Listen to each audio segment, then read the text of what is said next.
is called CRT. Okay, CRT, court recording, CRT, transcription. Okay, CRT. So whatever proceedings, the testimony of witness will be recorded through that CRT, and after the trial, the court will give you the CD. Okay, court akan bagi CD. In that CD, it is the recording of the CRT. You can see yourself in action in the CD. You can see the performance of witness in the CD. It is recorded in the CD. What you need to do then, of course you have to pay for the CD. Saya rasa dalam RM6 or something. You bayar for the CD, and then you bawa balik that CD to your office. What happened then is that you need to transcribe the testimony of the witness showed in the CD. Transcribe means apa? Transcribe means you tengok the recording and then you tulis. You tulis balik, you write balik, you type balik the recording, the questions and also the answer. Okay? You remember that in examination in chief, the current trend, or rather the new procedure, is that you must file your witness statement. The trial will be conducted through witness statement. Witness statement will be taken as read, telah dianggap dibaca. Remember? So that witness statement tak ada lah in the CD. Right? Because the CD is the video recording of the witness. So yang ada dalam tu nanti adalah you tanya dia sama ada soalan anda mempunyai witness statement bersama anda, adakah jawapan itu adalah benar, dan peguam akan minta the witness to sign the witness statement. Remember the procedure? So that is the witness statement. It will not be recorded. Of course, witness statement, you have the soft copy with you. Okay. But what you need to transcribe is the cross-examination and also the re-examination. And anything that the court directed or the court interrupted or whatever the court say, whatever objection and whatever argument by lawyers during the trial, masa cross-examination and re-examination must be transcribed verbatim, word by word. Okay, so you dapat CD, you buka CD, you tulis. Okay, question, soalan, peguam tanya, setuju atau tidak dengan saya kalau saya katakan anda telah menceroboh tanah plaintiff, faham? And then jawapan, blah blah blah blah. You kena type it word by word sampai habis from the CD, from the video recording. Bila you dah siap semua tu, that is what we call notes of evidence. Nota keterangan. The transcription of the court proceeding is called nota keterangan. Right? Notes of evidence. Notes of evidence is very important for you to prepare your submission. It's important for you to prepare your submission because your submission will quote the testimony of the witness in the nota keterangan. Okay? Biasanya nota keterangan kita akan buat line by line. Dia ada line number. Line nombor berapa, right? Okay. So that is what you need to do after the trial. Some courts will fix the matter before the decision, will fix a mention date. Okay? Dah habis trial Dah habis trial, the court will fix one mention date for the party to inform the court about the transcription. For the parties to update the court on the transcription. For example, 1/12/2020, trial dah habis. Witness semua dah habis, dah panggil, court akan cakap, okay, next month, 1/1/2021, you come to court for CM, for mention, I want to know the update on the transcribing, on the transcription of the CRT. Court akan cakap, belum decision lagi, it's just mention untuk update the court. So 1/1/2021, you go to court, you dah buat transcribe, right? You balik office tadi, you dah buat all the transcription, word by words, dan lengkapkan the notes of evidence, dan nota keterangan yang saya cakap tadi. Okay, and then you go to court, you cakap, Yang Arif, kami telah siap menyediakan nota keterangan. Right? So then, bila you dah siap means apa? Kalau plaintiff, dia ada banyak cara how to prepare the notes of evidence. Some lawyer akan discuss, okay, plaintiff lawyer type untuk plaintiff punya witness. Defendant lawyer type untuk defendant punya witness. Lepas tu kita share. We share the notes of evidence. It can be done. Some lawyers akan cakap, plaintiff you buat semua. You buat semua, plaintiff witness pun you buat, defendant witness pun you buat, and then you send to us, we'll vet through. Defendant will vet through the notes of evidence. Betul tak you type ni as per the court recording system, as per the CD. Check. Nombor 2. Nombor 3, plaintiff dan defendant banyak duit. Right? They don't want, and lawyer also don't have time. You know, it is very tedious task. Kalau bicara, say for example, the trial is 10 days with 15 witnesses, so you nak kena transcribe 15 witnesses punya cross-examination is very tedious. It's very time consuming. So kalau plaintiff dan defendant ada duit, you employ one company of transcriber. Sekarang dah banyak company. Dulu ada satu company nama dia Scribe. S-C-R-I-B-E. Scribe. Okay. This company is a private company. It's a Sdn Bhd. Tapi this company provide the service of transcription. Daripada CD court kepada nota keterangan. Word by word. Tapi kena bayar. Right? You kena bayar. So kalau you ada cost, your client ada duit, you have money to pay, nak cepat, you bayar. Scribe. Sekarang dah ada macam-macam company. Dekat court, you go to Mahkamah Jalan Duta, you will see the advertisement. Dekat lobby court, ada advertisement of this transcriber.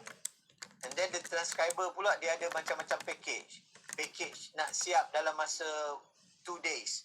You nak siap dalam masa 1 week. You nak siap dalam masa 2 weeks. Okay, lagi cepat, lagi mahal, obviously. Kalau you bagi hari ni, you nak esok, bayarlah lagi mahal. So I have one trial, the transcription of the notes of evidence pun dah sampai 15,000. 15,000. Memang mahal. Right? So, kalau tak ada duit, balik suruh chambering student buat. So, normally lawyer akan macam tu. Balik, okay, chambering student, datang sini. Kau tengok video ni, kau type satu-satu ikut video ni, jangan terlepas satu words pun. Ataupun your clerk. Okay? Kerani dekat pejabat boleh tolong type. Tapi kerani susah sikit nak type. Because when the video shows the argument of law, nanti kerani tak tahu ni apa benda ni. Dalam bahasa Latin ni. Dengar tak faham, keluar nanti dalam nota keterangan something else. Okay, so you nak kena ambil ataupun you nak kena suruh instruct somebody who actually tahu juga, know the law, iaitu chambering student lah. So chambering student akan buat all this transcription. So nanti you all, kalau you all chambering nanti, inilah kerja you all. Selain daripada pergi post surat dekat pejabat pos. Now this is chambering student ni, orang kata apa? Cheap labor. Kan? Nak dengar? Cakap chambering student is a cheap labor. Sebenarnya betul juga. Betul juga. Betul. Sebenarnya to be frank, saya dalam bar council dengan Young Lawyers and Pupils Committee banyaklah komplain. But it's true. Sebab apa? You bayar ciput. Chambering student bayar dalam berapa? Paling-paling tinggi kalau firm-firm biasa ni mungkin 1,500, 1,200. Okay, some of the firms in states ada yang 500, ada lagi yang 500. You know, just imagine. Kan, tahun 2020 you bayar pekerja 500, ada. So, cheap labor. So, cheap labor ni apa tugas dia? You jangan mimpi lah you nak pergi court buat trial. You buat trial dekat dalam kelas civil trial advocacy je. Okay. dalam 9 bulan you buat apa? Satu, you buat transcription. Yang saya nak cerita tadi tu. Every day buat transcription. Sampai you jadi pakar. Bila you tengok Netflix, cerita Korea tu, you boleh dah type lah. The dialogue. You jadi expert in transcribing. Nombor 2 apa? Nombor 2, post surat kat pejabat pos. Kalau firm buat banking, buat kes bank, saman orang semua ramai-ramai ni, customer sehari ada 500 saman dia file kepada the customer who actually defaulting in credit card payment, for example. So file you nak kena serah, you nak kena serve to the defendant, right? So you nak kena serah by AR registered. Okay, so you kumpul 500 saman tu dalam guni, you kena post dekat pejabat pos. Siapa nak pergi post? Chambering student. Okay, chambering student lah bawa karung guni tu. Okay, pukul 8 malam pergi pejabat pos, lekat stamp satu-satu. Lekat stamp satu-satu, ada 500 ni. Lekat stamp, lekat register card, pukul 10 balik. Okay, balik kat rumah, mak ayah tanya, buat apa hari ni? Saya buat submission federal court. Padahal post surat. But lepas tu pergi pejabat tanah apa semua. But that is not all the firm lah, generally. Okay, tetapi for you chambering student nanti, kalau you dah sampai stage chambering student nanti, jangan take it negative, take it positively. Saya pun bermula macam tu juga. So I started with all this, orang kata apa, sundry works lah, all this kerja basahan ni. Photostat dokumen, pergi post, buat transcription, itu biasa. Tapi from this kerja-kerja marahan inilah yang you actually can learn. For example, bila you buat transcription, you belajar, you learn how your lawyer or your boss cross-examine the witness. Right? Sebab you dah buat transcription ni. Oh, macam ni dia tanya soalan. Oh, macam ni witness jawab. Oh, macam ni cara dia trap the witness. Right? So, you have something to learn from that. Kalau pergi post surat, belajar apa post surat ni? Okay? Sebelum masukkan saman tu dalam surat, baca dulu saman. Oh, ni saman ni macam ni dia tulis. Okay, pak masuk. Both stamp. So, there is always something to learn even from the work yang you rasa not valuable. Orang marah, chambering student akan marah. Cakap, sir, kita belajar 4 tahun, 5 tahun belajar law, tapi kita kena post surat. It's not fair. Yalah, betul lah. But then, there is always something to learn from kerja-kerja macam ni. Of course, kalau you rajin, your boss nanti akan bagi, okay, apa nama, you buat draft statement of claim. Oh, you tolong compile the bundles. Oh, you tolong buat submission. Oh, you tolong buat research on this point. So, nanti salah satu tips yang penting juga, bila apply for chambering, jangan apply chambering tempat yang ramai sangat chambering. Okay? Satu firm tu chambering sampai 20 orang. So, you masuk kat tempat tu 20 orang. Memang dia punya allowance quite lucrative. Mungkin allowance tu, dapat 1,800 ke, dapat 2,000 ke. But then you akan end up buat benda-benda yang actually maybe not educate you or prepare you for the real practice. So, cari firm-firm yang 1-2 lawyer ataupun 1-2 chambering, so that your boss akan suruh you buat semua benda. Tapi penat lah. Kan? But then you learn a lot. Okay, that itu dah cerita lain lah. Jauh dah. Okay, so that is about the transcription. There's a company called Scribe. You dapatkan, and then the court will fix mention date, and the court will ask what is the update, and you will update the court that, okay, we have complete the transcription. Defendant pun dah tengok, dia dah vet through, all settled. Then what? The court will set the matter for decision or clarification. Okay? Decision and clarification. Okay? Court cakap 1/1 kita pergi. Court cakap you come back on 1st of March ataupun 1st of February 2021 for the decision and clarification. Okay? At the same time, the court will give instruction to prepare the written submission. to prepare the written submission. Iaitu hujahan bertulis. Hujahan bertulis apa? This is what we call closing submission by parties. Closing submission by plaintiff and closing submission by defendant. Right? So closing submission ni apa? Closing submission is your conclusion of the trial lah. This is not submission for interlocutory application ya. This is not submission untuk injunction yang you file tu. Notis permohonan tu, bukan. This is not submission for order 14. This is submission after the trial. What is the difference? What is the difference? The difference is so obvious. Dalam submission of interlocutory application, order 14 ke, injunction ke, right? You file, your written submission will refer to apa? Refer to what document? Your submission will refer to your affidavits.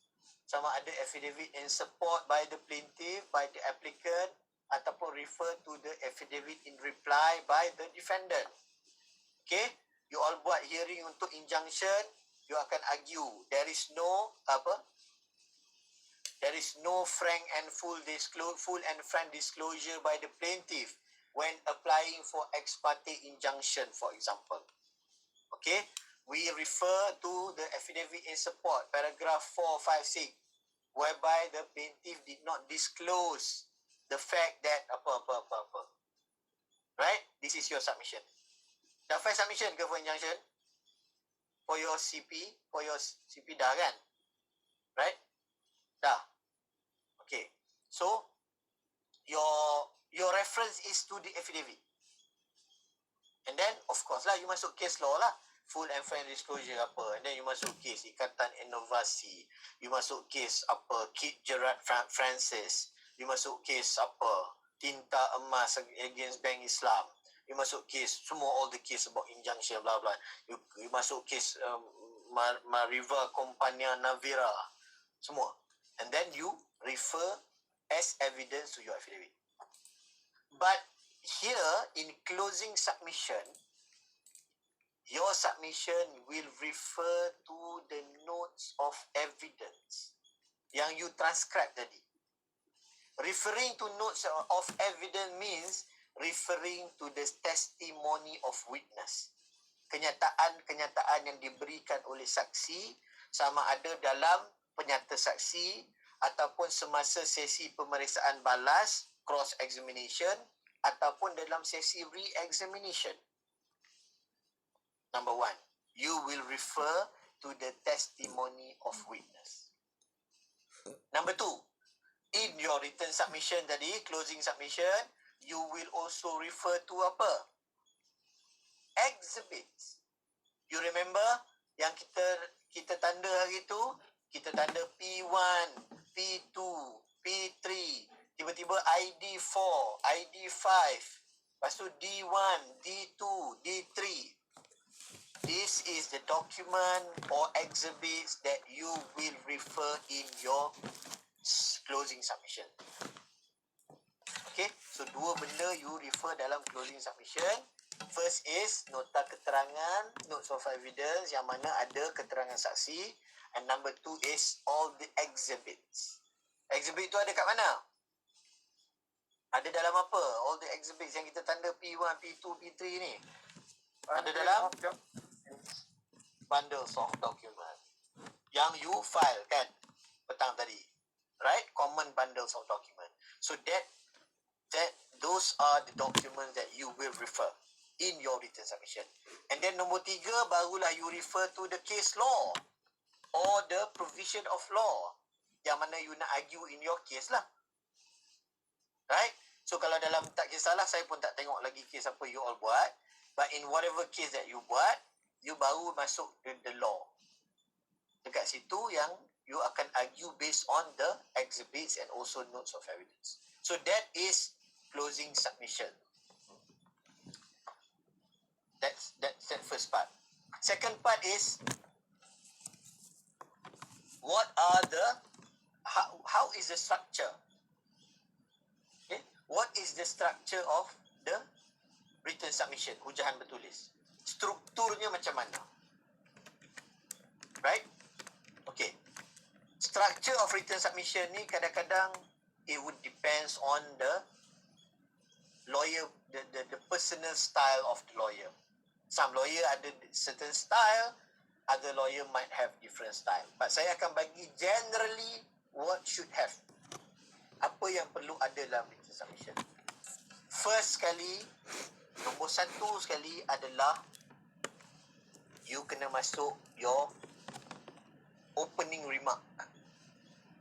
Kita panggil pendahuluan. Right? Pendahuluan. Muqaddimah. Kalau Husin letak muqaddimah. Husin dengan UAE letak muqaddimah. Kalau MMU dia boleh pendahuluan ataupun opening remark. Kalau in English so opening remark lah, tak kisahlah whatever words. So in this opening remark, apa yang you tulis? Opening remark ataupun pendahuluan adalah a brief description of the case. A brief description of the case. Okay, contohnya mukadimah. Kes ini adalah berkaitan dengan satu tindakan kecuaian perubatan yang dilakukan oleh defendant apabila membuat satu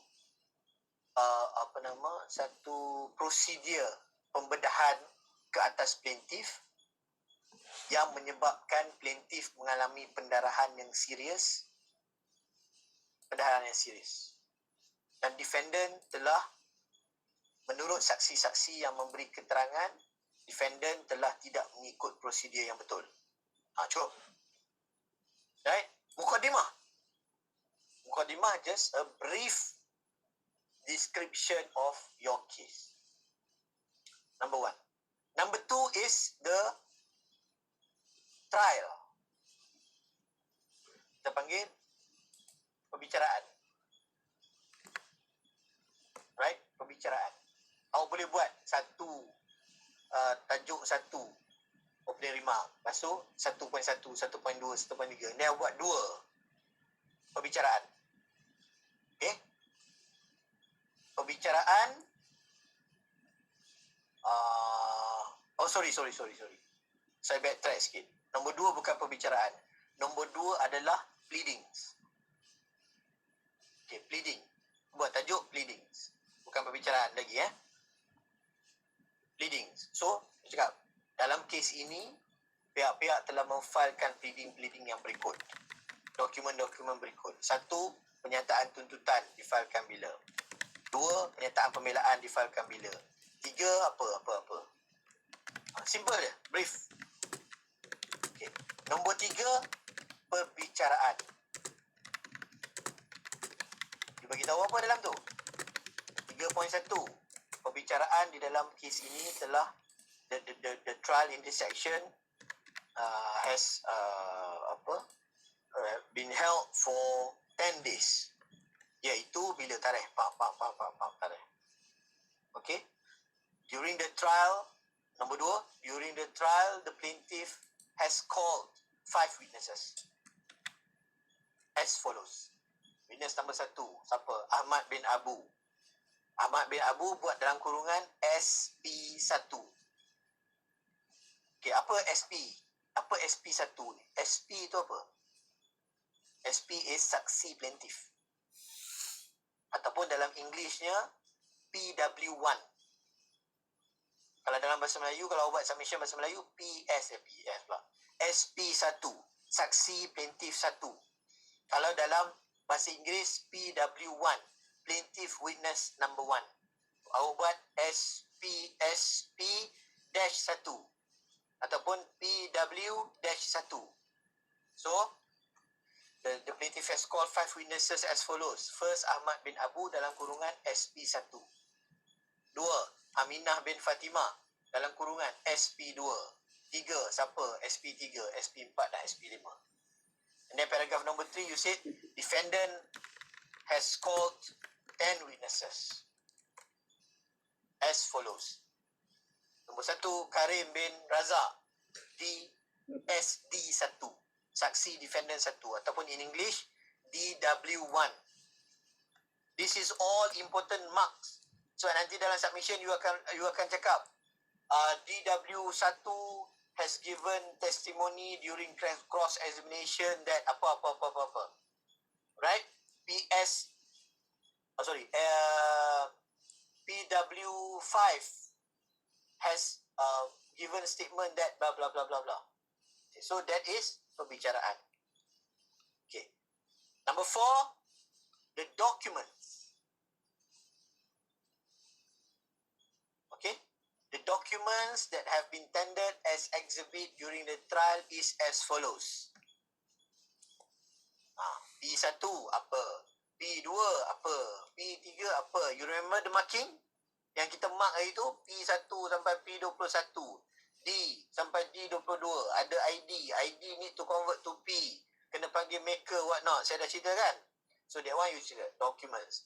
The exhibit referred to during the trial which form part of evidence is as follows. P1 apa? Just explain. Buat jadual pun tak apa. Buat schedule pun tak apa. P1, P2, P3, P4. Okay. Number 1, mukaddimah. Number 2, pleading. Number 3, apa nama tadi? The trial. Number 4 is document. Number 5 is issues to be tried. Okay, yang ni you boleh ubah ikut kesesuaian. Ini boleh ubah ikut kesesuaian sebab tu saya cakap some lawyer have some style. Tapi saya just bagi generally. Yang kelima tadi, issues to be tried. You remember that you have file issues to be tried? Isu-isu yang perlu dibicarakan, so you tulis tu, issues to be tried. Okay?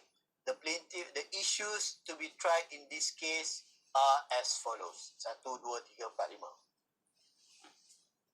Okay? Ulang balik lah. The issues to be tried. Habis. Number 6 is background facts. Yang tadi tu kita just nak mark saja. You know, kita just nak put on record ini witnessnya, put on record ini pleadingnya, put on record ini exhibitnya, put on record this is the issues to be tried. Now kita nak masuk the body of the submission. The body of submission. Kira ni badan utama kepada ujahan. First kita start dengan background facts. Background facts apa? Background facts lah. Tetapi when you now is different background facts masa kita buat pleading is different. Cara penceritaannya, the way you explain, the way you submit is different. Sekarang ni background fact you cerita, mestilah you explain the background facts in light of the evidence and testimony of witness. You must explain by referring to the testimony of witness and also the documents. Macam mana nak buat? Okay, for example, you cerita dalam pleading, you cakap plaintiff mempunyai sebidang tanah. 1. Okay. Nombor 2, defendant telah buat rumah atas tanah plaintiff. Okay, mudahlah, itu contoh mudah. Alright. Tetapi di dalam background facts in your closing submission, you bukan cerita macam tu. You cakap, contoh, it is undisputed that SP1 has confirmed that he owns the land by the known as title number 1237 Mukim Batu, daerah Petaling, Kuala Lumpur, and exhibit P1, which is the title of the property, clearly shows the name of the plaintiff. Faham tak? Okay, faham tak? The background mesti diceritakan by referring to the testimony of witness and also the exhibits. Ataupun you boleh cakap, plaintiff adalah seorang yang memiliki hartanah di Mukim Batu. Okay. Ini disahkan melalui keterangan SP1 pada muka surat berapa yang menyatakan beliau mempunyai tanah dan merujuk kepada dokumen P2 iaitu geran tanah hak milik lot tersebut yang tertera nama plaintiff. Nombor 2. Pada 3 hari bulan 10 2020, defendant telah memulakan pembinaan rumah di atas tanah plaintiff. Ini disahkan oleh keterangan defendant sendiri iaitu SD1 pada muka surat berapa-berapa. Muka surat ni kat mana ni? Muka surat ni referring to what? To the notes of evidence yang you transcribe tadi, Cambridge student buat tadi tu. Right? Okay. Sebagaimana keterangan SD1 di dalam nota keterangan sewaktu sesi pemeriksaan utama ataupun sewaktu sesi pemeriksaan balas ataupun sesi pemeriksaan semula, tak kisahlah. Dan ini juga disahkan melalui gambar-gambar foto pembinaan rumah defendant yang ditunjukkan di dalam exhibit P30. Nampak? Each facts yang you nak letak as a background facts, you refer to the testimony and also the exhibits. Faham Refer to testimony and exhibits. Then you narrate your facts. Background fact. Background fact ni sampai mana? Sampai habis cerita lah.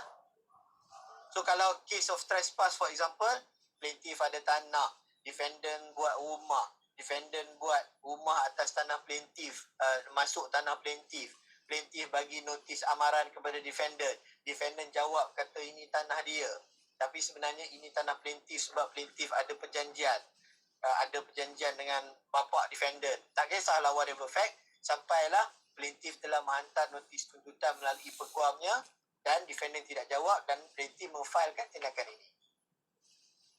Right? Kalau contoh dalam case medical negligence for example, what are the background facts? Okay, plaintiff mengalami sakit perut. Right? Plaintiff mengalami sakit perut dan telah pergi ke hospital Tunku Puan Rahimah dan telah dimasukkan ke bahagian kecemasan. Okay? Ini dapat ditunjukkan dengan nota kemasukan plaintiff pada exhibit P3 dan juga disahkan oleh keterangan plaintiff sendiri di dalam pemeriksaan utama soalan nombor 7. Nombor 2, plaintiff kemudiannya telah diarahkan untuk berjumpa dengan Dr. Helmi di tingkat 4 Hospital Angkuan Rahimah. Okey, fakta ini disahkan sendiri oleh Dr. Helmi yang merupakan saksi defendant iaitu SD1. Ketika pemeriksaan, Dr. Helmi telah melakukan prosedur pembedahan, whatever lah, contoh. Bagi telah melakukan prosedur pembedahan dengan membelah perut plaintiff. Prosedur pembedahan ini telah disahkan melalui laporan perubatan yang dikeluarkan oleh Dr. Helmi sendiri iaitu SD1. Dan juga disahkan melalui soalan di dalam pemeriksaan balas ketika ditanya oleh peguam plaintiff. Sila rujuk nota keterangan muka surat apa. Nombor 3, prosedur yang dilakukan lantaran daripada prosedur pembedahan perut tadi,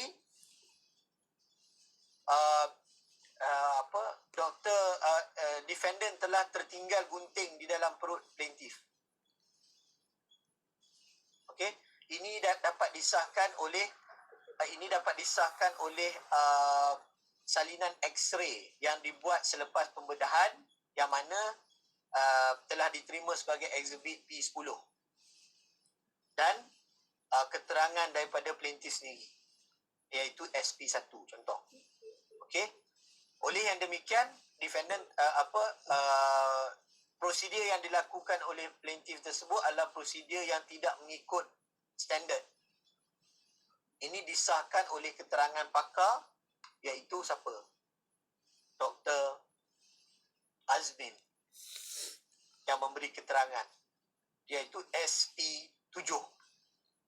Follow lah sampailah plaintiff mengalami pendarahan serius, plaintiff tak boleh nak tak boleh nak hadam makanan whatever, dan plaintiff telah melantik pengurucara untuk menghantar surat. Surat tuntutan plaintiff adalah seperti di SB P31 dan disahkan oleh pengurucara yang menghantar surat tersebut, iaitu SP5. Selepas menerima notis tuntutan, defendant tidak buat apa-apa jawapan dan plaintiff telah memfailkan tindakan ini. Habis background. Whatever case that you do, apa jenis case pun you cerita sampai ke pemfailan writ. Daripada berlaku case tu sampai pemfailan writ. And the narration of that background mesti refer to exhibits and nota keterangan. Habis background facts. Right? Habis background facts. Okay. Ini pun ada different style selepas daripada ni. Setengah lawyer akan buat apa? Dia akan submit based on issues. Remember tadi in number 3 or number 4, number 5, kita bagi tahu, kita state issues to be tried. Remember? Okay. So setengah lawyer dia akan buat ikut issues to be tried. Dia akan tulis case plaintiff. Tajuk dia lepas daripada background fact tu, case plaintiff, isu nombor 1.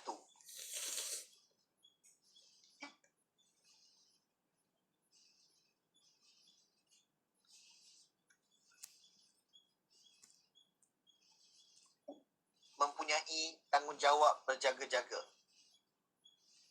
Right? Contoh dalam kes medical negligence tadi. Sama ada defendant mempunyai tanggungjawab berjaga-jaga. Whether the defendant has a duty of care towards plaintiff. Tajuk. Issues number 1. Ini dah body of submission ni. Lepas habis background, terus masuk case plaintiff. Tajuk besar case plaintiff. Tajuk kecilnya adalah first issue, whether the defendant has a duty of care towards plaintiff. Lepas tu, your submission lah. You cerita. The plaintiff submit that the defendant has a duty of care because the defendant is the doctor who attended the plaintiff when the plaintiff was admitted to the emergency unit. Okay. Argument ni. And this can be seen in the laporan kemasukan tadi at P30. Second, it is undisputed that the defendant is the one who do the surgery procedure. Ulang.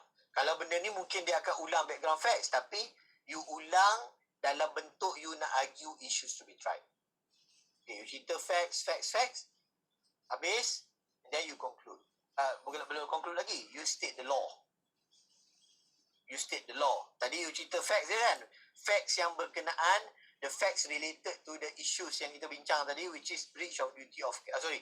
The duty of care by the defendant, and then you pun masuk case. In the case of Kit Gerard Francis, contoh lah. Okay? The court has defined what is duty of care as follows. Lepas tu, please, you quote, and then please refer to tab B of bundle authorities. Saya akan cerita nanti, bundle of authorities. Okay? And then, similarly, in the federal court decision of Stephen Phua lawan Majlis Pembandaran Apang Jaya 2010, 3 CLJ 465, the federal court has stated that duty of care existed when the parties are agreed contractually to provide service. And when it is a professional service, there is a duty of care by the professional towards the client. For example, in this case, the duty of the professional doctor towards the patient. There is a duty of care. Tutup kod balik, habis. You dah bagi background, you dah bagi facts related to the issue, you dah bagi the law, and then lastly is applying the law. You tak payah tulis applying the law pun tak apa. You tulis, therefore, the plaintiff submit based on case of Kit Gerard Francis and also Stephen Phua. The plaintiff submitted that the defendant owed duty of care as a professional doctor who provided service to the plaintiff and to the plaintiff as his patient. Habis. First issue. Right? So setiap issue, every issue, you must have first the facts related to the issue. Number one. Number two, the law that you want to apply. Tak kisahlah law tu a provision, a statutory provision. You can refer to Contract Act kalau case contract. You can refer to Companies Act kalau case company. And then you pergi the case law, the decision of federal court, decision of court of appeal, blah, blah, blah. You quote, number two. Number three is your submission and conclusion from the facts and the law. You apply the law. Setiap isu. Okay, habis satu isu. And then buat subheading. Issue number 2. Issue number 2. Whether the defendant breached the duty of care. Tadi issue whether defendant has duty of care. Number 2, whether the defendant breached the duty of care. Right? In this case, the defendant had undergone the procedure, the surgery procedure to the plaintiff's stomach. This can be seen again lah in the report, medical report, blah, blah, blah. But the defendant, after the plaintiff, after the procedure, found out that there is a seizure left in the plaintiff's stomach. This can be seen again masa X-ray tadi. So, the plaintiff had called expert witness, SP17, who give testimony that it is unreasonable for a professional doctor do such kind of mistake. Tertinggal gunting dalam perut. There is not reasonable at all, unreasonable at all. Ini statement siapa? Statement expert, independent expert called by the plaintiff, which is SP17. Dah letak. Right? Okay, habis facts here. And then the law. The law on this, the law on the breach of duty of care is settled. Okay? The law for medical negligence is settled. In the case of Fu Fiona, the court stated that when the medical practitioner did not observe certain standard of care and diligence in undergoing a procedure, sama macam a reasonable doctor at his level, he will be said to breach his duty of care. Contoh, Fu Fiona, quote unquote. Faham? Okay, ada facts, ada law, and then thirdly, applying the law. Based on the above case, the plaintiff argued that the defendant in this case has breached duty of care because he did not perform the procedure based on a reasonable doctor test as confirmed by the expert. Habis. Okay? So habis second issue. Then go to third issue. Then go to fourth issue, fifth issue. Damages resulting from the breach. Apa? Sampailah habis submission. Dah habis semua issue you trash out. And then you nak tambah pula. The defendant's case. So apa case defendant? You bagilah. The defendant in the defense ataupun dalam issues to be tried raise the issue of apa. Then you jawab. Sama juga. What is the facts? What is the law? And applying the law. Tadi plaintiff case tajuk besar dia kan? And then bawah plaintiff case ada issue number 1, number 2, number 3, number 4.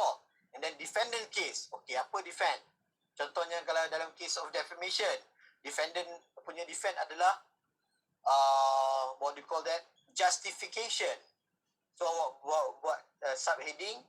The defense of justification. Pembelaan justifikasi. So defendant telah menyatakan bahawa perkara yang difitnah itu adalah benar. Kat mana refer kat mana. And then what is the law on justification? And then your argument. Sampailah habis semua isu. And last part is of course the conclusion. Rumusan. Rumusan ni apa? Conclusion ni apa? Conclusion ni is just you laid down balik apa yang you telah proof. Based on the above submission, we hereby conclude as follows. First, defendant has a duty of care towards plaintiff. Number 2, the defendant breached that duty of care by doing the surgery and left the seizure in the stomach. Number 3, as a result of the defendant's negligence in leaving the seizure in the stomach, the plaintiff had a serious bleeding and hemorrhage. Okay, number 4, and that bleeding had the plaintiff need to suffer for 6 months or 1 year or whatever. And then seterusnya, the defendant had to spend money for the operation to resuscitate or to restore, ataupun to remove the seizure from the stomach and to restitch and recover before the plaintiff could recover. And then cost dia berapa, and then habis. So last kali, wherefore the plaintiff humbly prays for the plaintiff claim to be allowed. Plaintiff, oleh yang demikian, plaintiff memohon agar tuntutan plaintiff dibenarkan. End of submission, letak tarikh, letak sign kat situ, peguam cara plaintiff, sign. Plaintiff solicitor, sign. Bawah pada tu, tulislah your endorsement as to the solicitor's address. Ucahan bertulis ini difailkan oleh ketuan apa peguam cara plaintiff yang beralamat di mana. Macam your pleadings. Habis. That is your written submission. That is your written submission. You follow the structure, insyaAllah okay. But this is a proviso. This is the proviso. The proviso is that it is not a strict or rather a hard and fast rule about the structure. You can amend the structure. You can come out with your own structure. You can invent a new structure. You can create a new structure which suits your case, suits your argument. But you must have all the element yang saya cakap tadi. You might use different words in the heading, tak kisah. But you must have all the content yang saya cakap daripada awal tadi. Right? So this is the written submission. And last kali, saya just nak cakap the tips. The tips. Okay? Look at the slide. The tips is what? The tip here is simple. First, your submission must precise and concise. Tak payah panjang-panjang berjela ayat. Tak payah ayat pusing-pusing, dramatik semua, tak payah sangat. Just precise and concise and direct to the point. And then structure of argument, saya dah cakap tadi, facts, law and application.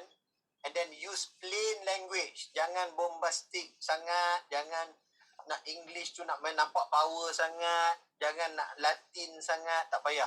A plain language supaya judge faham. Not too long because submission is not a thesis. Bukan thesis PhD. A good submission is a submission which is not more than 30 pages. A good submission adalah submission yang tidak lebih 30 muka surat. Tapi kalau point banyak mungkin lebih sikit lah. Tapi a good submission will be around that 30 pages. Highlight the authority. Okay, highlight the authority means, okay, tadi saya lupa nak cakap pasal bundle of authorities. When you file your written submission, you mesti ada bundle of authorities. Bundle of authorities adalah a bundle which consists of all provisions of law, all case law yang you refer in your submission. Kan? Dalam submission tadi, isu nombor 1, you refer kepada Kit Gerald Francis, a High Court decision. So, you kena masuk case Kit Gerald Francis tu in the bundle of authorities. Dalam bahasa Melayu dia dipanggil Ikatan Authority. Ikatan Authority, you masuk. Of course, any bundles, first kali kena ada index. Kalau ikatan authority, please guna tab sistem. Tab tahu tak? Tab yang macam kertas colour tu, yang ada terkeluar tepi tu, you boleh tulis A. Right? Use that. Use that ataupun use a divider A. So, you kena buat numbering. Then you akan refer in your submission, refer to case Kit Gerard Francis at tab A, page 57. Then you code. So, ada dalam authority. You ada your index. First, Kit Gerard Francis, tab A. Dua, Stephen Puah Majlis Pembenaran Ampang Jaya, tab B. Tab C, buat index. And then you start with your first case, second case, third case. That is bundle of authorities. And mesti highlight the authority. Highlight the authority means apa? You ada highlighter warna kuning tu kan? Highlighter warna kuning macam ni. You nak quote tadi in your submission certain paragraph. That paragraph must be highlighted dengan benda lah ni di dalam bundle of authority. The original case, the reported decision yang you quote tadi, the quotation tu kena highlight supaya nanti judge nak cari senang. Dia buka, oh kat sini dia ambil. Alright, and then paragraphing and numbering.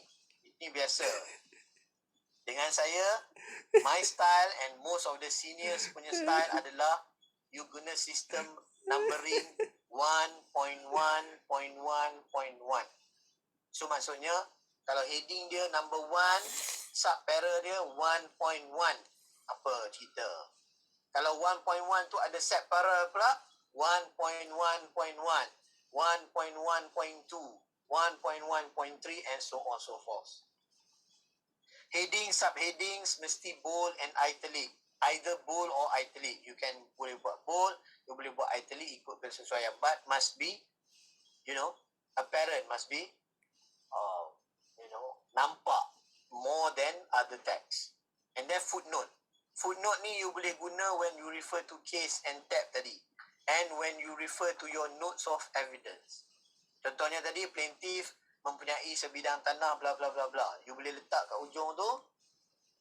Ini disahkan di dalam dokumen P30.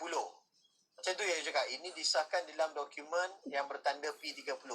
Kat ujung P30 tu, you buat footnote 1. Kat bawah 1 ni, P30 tu you tulis muka surat 57 ikatan dokumen bersama. That is footnote. And then you refer to Kit Gerard Francis sebagaimana di tab A, di tab A of Ikatan Authority. You pun buat footnote 2. Bawah tu you tulis 2 muka surat 57 tab A Ikatan Authority Plaintiff. So that is footnote. You can use footnote. It is not mandatory, but I prefer a footnote for your reference. Okay, so that is written submission. That is written submission. And last part ialah bila you dah file your written submission and your bundle of authorities, you akan submit orally masa date of decision and clarification. Okay, date of decision and clarification, court akan cakap, okay, please oral submit. Sometimes court minta kita submit in full semua. Sometimes court tanya soalan. Sometimes court cakap brief saja cukup lah.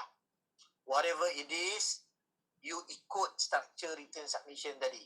Tapi tak perlulah baca semua. Baca yang penting. But good argument, oral submission is about this. First, you kena ada power of thinking. You kena creative. You kena sharp. You kena think clearly. And then you kena ada oratorical skill. Cara you cakap. Macam cara saya cakap ni ada tinggi, ada rendah, ada slow, ada laju. And then you must have a good sensible argument. Argument you kena bagus. And then the structure of speech saya dah explain tadi. You boleh baca tengok surah Al-Kahfi. How the structure, macam mana Quran cerita. There's a general principle. And then masuk cerita detail. Itu you baca sendiri. And then you mesti ada ethics and manners. Bila you bangun, you argue oral submission, you kena ada etik. Cakap jangan macam nak gaduh. Right? Cakap jangan macam nak gaduh. Macam saya explain masa trial dulu. And then must develop creative thinking. Yang ni you boleh baca buku apa semua. Oratorical skill. Bila skill ni kena confident. Kena ada tone. Kena tahu apa yang you cakap. Kena study. Kena baca you written submission tu, kena baca detail. Baru you tahu apa you nak cakap. Know your audience. And then tahu apa nak achieve. Isu ni you nak cakap apa. Speak up loud and clear. Ini semua general tapi saya just bagi tahu. And throw your voice. Maksudnya buka suara, jangan malu-malu. Ya Arif, ujar pertama saya adalah itu malu-malu. Kena confident. Ya Arif, ujar pertama saya adalah berkenaan sama ada defendant mempunyai tanggungjawab berjaga-jaga. Untuk itu ya Arif, saya merujuk kepada ujaran bertulis saya. Okay. Ujaran saya begini. Defendant telah mengakui ya. Cakap kena confident. Jangan malu-malu. Jangan simpan-simpan. Structure saya dah explain. Stating the facts pun saya dah explain tadi. Argument pun sama. Ethics manner. Okay, ethics is very important. Bila you buat oral submission, you pergi hari decision, hari keputusan, you pergi hari pendengaran, your closing submission ni, pergi awal. Lawyer selalu, junior lawyer, dia pergi lambat. Alasan ni traffic jam. Macam-macam alasan. So kalau dah tahu rumah kat Kajang, court dekat KL, keluar pukul 6.45. Pergi awal. And then know your judge. Address betul-betul. Saya cakap apa? Kalau magistrate, kita panggil tuan. Kalau mahkamah session, kita panggil Tuan Hakim. Kalau mahkamah tinggi, kita panggil Yang Arif. Okay? First impression. Jangan tipu mahkamah. Don't mislead the court. Don't lie. Kalau mahkamah tanya soalan, jawab direct. Jangan pusing-pusing. Kalau mahkamah tanya, awak setuju ke tak dengan saya? Bahawa dalam kes ni tak support kes awak. Jawab dulu, Ya Arif, saya mohon maaf tapi saya tidak setuju kerana ini pendapat saya. Respect your opponent. Bila your opponent bercakap, jangan interject. Dia cakap awak pun tak, Ya Arif, ni tak betul. Ini salah ni. Tak boleh. You akan ada you punya peluang. Biar dia cakap, you sit down. Ataupun kalau your opponent nak object, biar dia bangun saja, you sit down. Alright? Jangan speculate, jangan tipu semua tu sekali lah. So that is a conclusion of written submission dan you kena buat oral submission kalau perlu. Setengah court sekarang tak payah oral submission. Saya dah baca your written submission. Now saya nak bagi keputusan. Kes plaintiff ditolak dengan kos. Macam tu je. Tapi ada juga court nak dengar, okay, counsel boleh tolong brief case you. So you pun brief important points yang mana you telah letakkan dalam your written submission tadi. Right? So with that, ladies and gentlemen,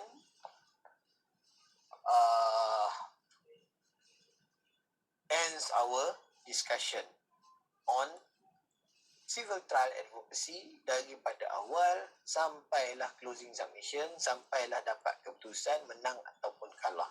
So by now, you dah tahu apa nak kena filekan kat court, you dah tahu macam mana nak tender exhibit, you dah tahu macam mana nak soalan, nak tanya soalan leading question, non-leading question, close-ended, open-ended, bla bla bla, semua you dah tahu.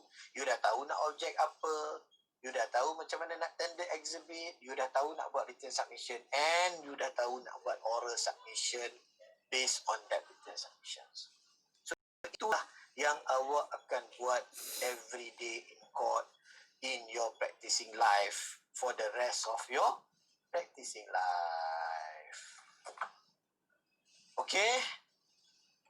Semua ada soalan? Okay. Ada orang tak ada? Saya nak tanya. Tak ada soalan? Nak tanya. Yes. Kalau ada senior counsel dengan junior counsel kan, dia wajib dua-dua submit ke? Kalau ada junior senior tapi seorang je submit, boleh tak? Kalau in practice. Okay, ethically, kalau dia ni bukan macam berduet, dua-dua kena nyanyi sebab duet, tidak. Ethically, kalau ada senior counsel, let senior counsel speak, then speaks alone. Junior counsel, being a junior, duduk sebelah senyap-senyap, tolong refer dokumen kepada senior counsel. Tak payah nak bangun, dia pun nak cakap juga. Okay, itu in real practice. In our simulation ke, in class ke, nanti of course lah, seorang junior, seorang senior ke apa, poinnya ialah kalau firm you ada 2 orang, dua-dua lah kena bercakap. Kalau tidak, macam mana saya nak bagi markah? But in real practice, no. Senior counsel, actually benda tu dah agreed before you masuk court. Dekat luar dah agreed dah. Okay, senior counsel, you akan cakap, saya akan duduk tepi, tolong you on the documents. Kalau you nak apa, saya akan cari. Right? So that is the ethics and that is the practice in real world. Okay, dia tak ada macam, okay, senior kau ambil 1 point, point nombor 2 junior ambil, tak ada. Dia bukan macam sistem duet, macam ni tak ada. Biasanya seorang saja. Walaupun dia datang dengan 10 orang, 10 orang tu hanyalah memenuhi bangku simpanan. In case kalau dia sakit jantung. Kalau tiba-tiba senior counsel sakit jantung, yang nombor 2 bangun lah. Tak, but normally seorang saja sana. Ada questions? Soaili, okay. Faham? Saya ada soalan. Faham, sir. Thank you, sir. Welcome. Yes, Imran. Saya ada soalan pasal mention date. Tadi saya ada sebut mention date ni adalah untuk for decision dan clarification. Lepas tu, apa maksud decision and clarification ni? Court bagi judgement case ke? Lepas tu, time mention ni juga ke? Counsel plaintiff dan counsel defendant akan submit oral submission yang kita buat apa?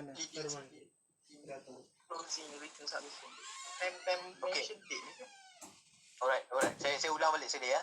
Lepas trial, court akan fix mention date untuk update the court on the transcription. Okay? Untuk update the court on the transcription yang awak buat scribe tadi. Yang awak suruh, yang awak sebagai chamberlain student buat tadi tu. Pergi tu just semata-mata nak bagi tahu mahkamah dah siap, dah exchange, dah check, semua dah clear.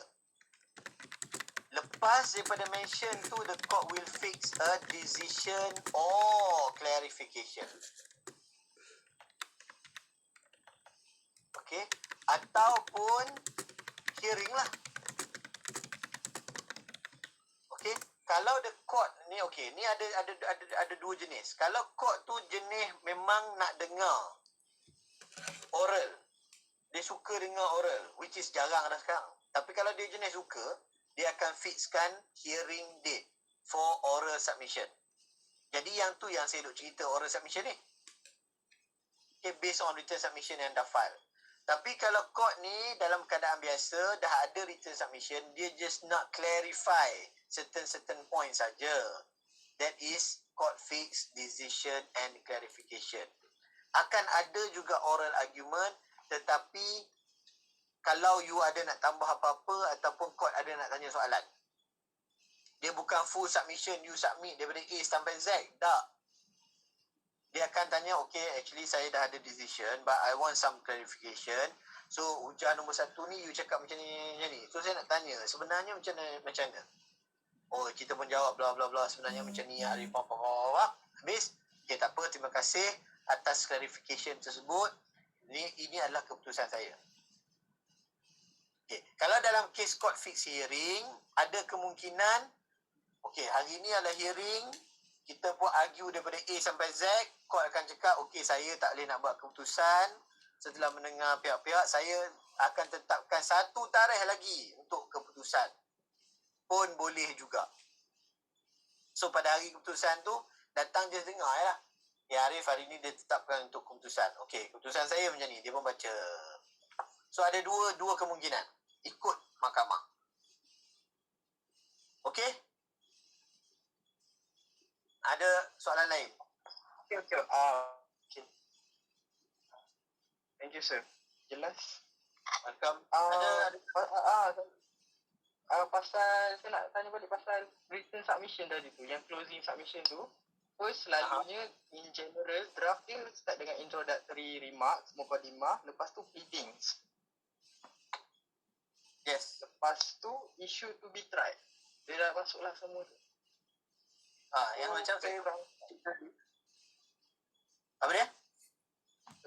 Lepas tu issue to be tried, nombor 3. Nombor 3 is perbicaraan. Pembicaraan.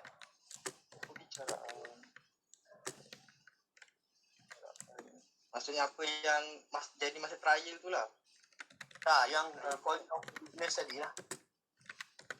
Apa witness, nama apa, SP1, SP2, SP3 semua tadi. Okey, soalan lain?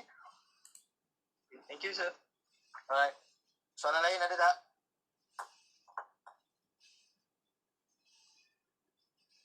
Ada? Oh, bagus ada. Okey. Kalau tak ada, next week is break, tak ada kelas. Kemudian, you all dah file bundle kan? You all dah file bundle. Dah. Okay, you all dah file facts apa semua.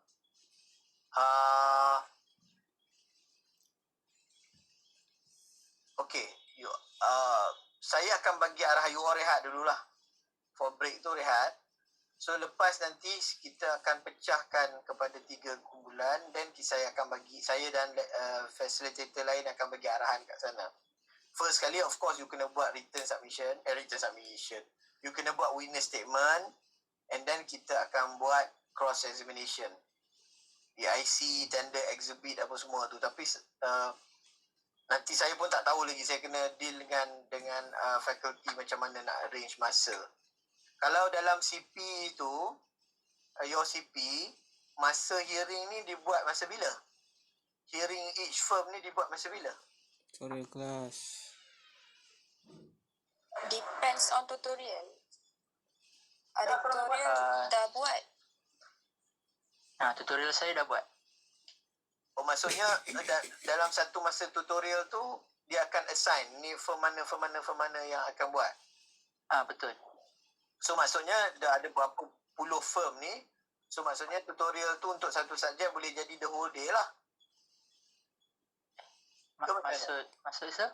Yalah. Macam tutorial saya hari Rabu, hari Selasa. Okay. Hari Selasa petang, pukul 2 sampai pukul 3. So dalam 1 jam tu selesaikan. Kemudian tutorial lain jadual masing-masing lah. Oh, so maksudnya jadual tutorial ni adalah ikut firm. Kami dah ada jadual kelas untuk tutorial tu. Ikut firm. Dan jadual So, tu dia Semua sekali ada 8 kelas.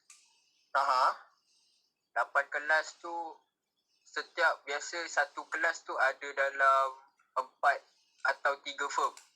Oh, I see. Okay. So maksudnya dalam jadual tutorial kelas tu, within that 1 hour, lecturer akan settle lah 4-5 firm ni. Depends.